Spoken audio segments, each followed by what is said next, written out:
you come from? Seattle. All the way from Washington, Seattle, everybody. Give it up for Joey Mejia!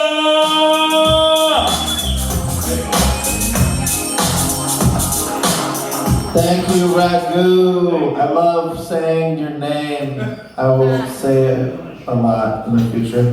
Thanks for having me here. My name is Joey Mejia.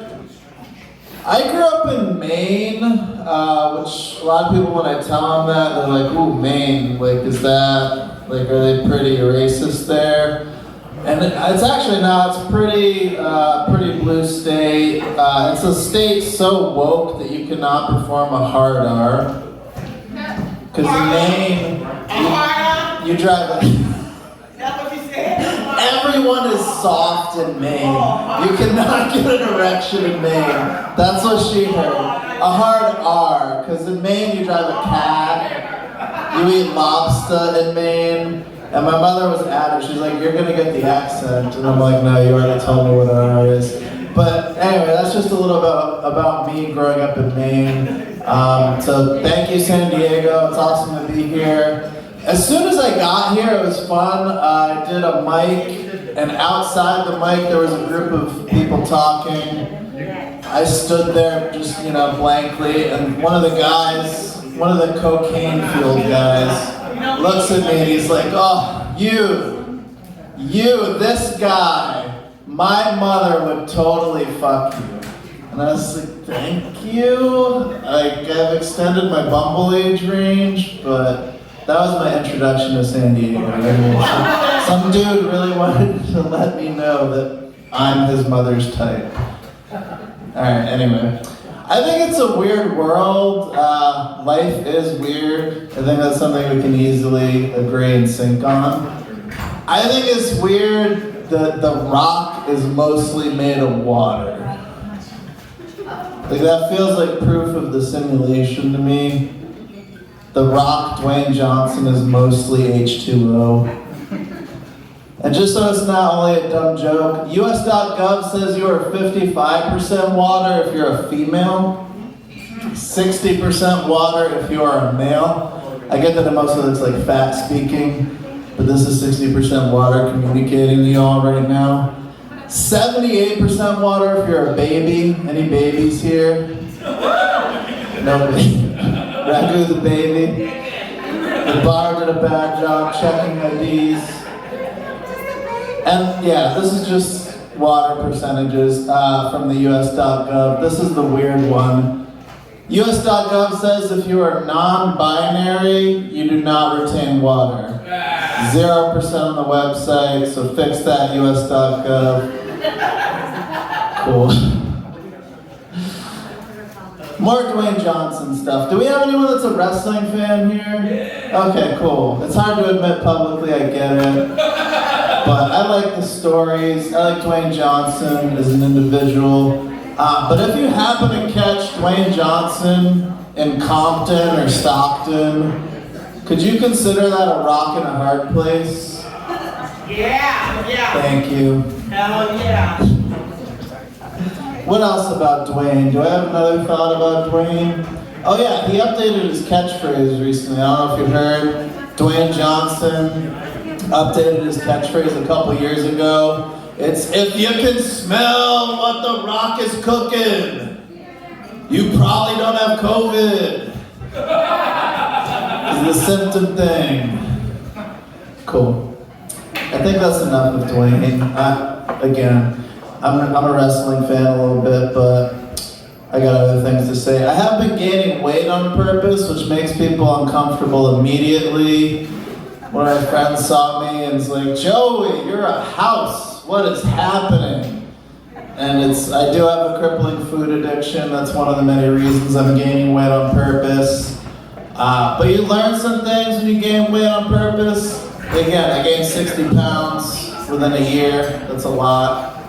Fuck yeah, Ragu's into getting his weight up. Get your weight up. That's what rap music has been telling me for years, and I'm finally doing it. You learn some things. You can't really jump in basketball. I can get on my tippy toes. Not jumping anymore. I'm done jumping. I blew both legs out within like 2 months. I had to wear compression socks to repair my legs. And another thing you learn is that every sock is a compression sock if you're fat enough. Thank you. That hits hard for some people. It hits hard for me right now. It's just my reality. What else? What else? I talked about socks. I talked about rocks. Now I'm going to talk about...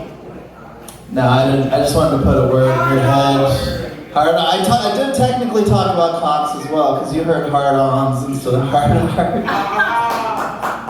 I've never had anyone make that motion while I'm on stage. Thank you. What else? Okay. There was a Guinness Book World Record set recently. The oldest dog that ever lived, 31 human years. A Portuguese pup lasted to 31 human years. The trick was they were feeding him human food, aka food, not the poison we've been giving our dogs. So fix that dog food industry. The weird part of it, Bobby was the dog's name, lived to be 31, died October of last year. And then so recently there was a news article, Bobby loses title. So Bobby's a loser after dying. That's pretty messed up. More dog stuff, more dog stuff. I was driving recently and I saw a pink fluorescent sign said lost dog, reward $1,000. And I was like, I can find a dog that looks like that for $600 quite easily. So business opportunity, look out for Mejia's Lost Dogs, I'm starting a business. Cool. If you can wax poetic, why can you not wane poetic? This is my one moon joke, or hair removal joke, depending on how you take it. And if you can wax poetic, do you think you can wax Wayne Newton? You can't. You have to ask another man. You can't just wax another man. I think Wayne Newton's original stage name was Wayne Poetic before he got into the really bad cookies. Conspiracy theory time. I also think Bill Cosby invented the Jell-O shot. That seems to track. If you look it up right now, nobody knows who invented the Jell-O shot. I think it's Bill Cosby. I think the alpha beverage was the pudding shot, the beta beverage was the Jell-O shot, and then the beverage released into the world was the Cosbypolitan. That's my theory. Cool. I have another random theory about Carlos Boozer. Are there conspiracy theory fans in here? Or should I? Okay, usually there is. Someone jumped visibly. Two? Okay. I'll do two more conspiracy jokes then for them. No. I have a theory that Carlos Boozer, very talented basketball player. If you don't remember, about 15 years ago, Carlos Boozer was in the NBA. I believe Carlos Boozer was actually a high-level, college-level basketball player. Didn't quite have enough talent to get to the NBA. But he was so good on the team with the chemistry, they're like, Carlos, we love you. You're a fun guy. You're not a mushroom. You're not cordyceps. You did not cause the last of this outbreak. But we like you. So what we're going to have you do is change your last name to Boozer. Wear your shame of your alcohol problem on the shoulders like a scarlet letter. And then we'll give you that NBA contract. That's my obvious Carlos Boozer conspiracy theory. Sorry if you've already heard that one. Cool. I hate asking how much time, but you could totally tell me to get off or do I have more time. I didn't actually, keep going? Cool. Another 30 minutes. 30 minutes. Finally get my stuff. I get my non-special. You've all been here for my non-special, thank you. Alright, my grandfather was a war hero. He was in a war and he's my hero, so I think that counts. But he didn't speak to us a lot. Growing up in Maine, we would leave Grampy's and he would always give this signal. which I think is a nice way to live life. Like, take it easy, don't stress out too much, relax. But I've lived in Seattle for the past 15 years, so now I just understand he was appropriating surfer culture. So bad on you, Grampy. I don't know. I think I can end on that. Yeah. All right. Love it. Bye. Give it up for Mr. Mahia here, guys. Show me over here.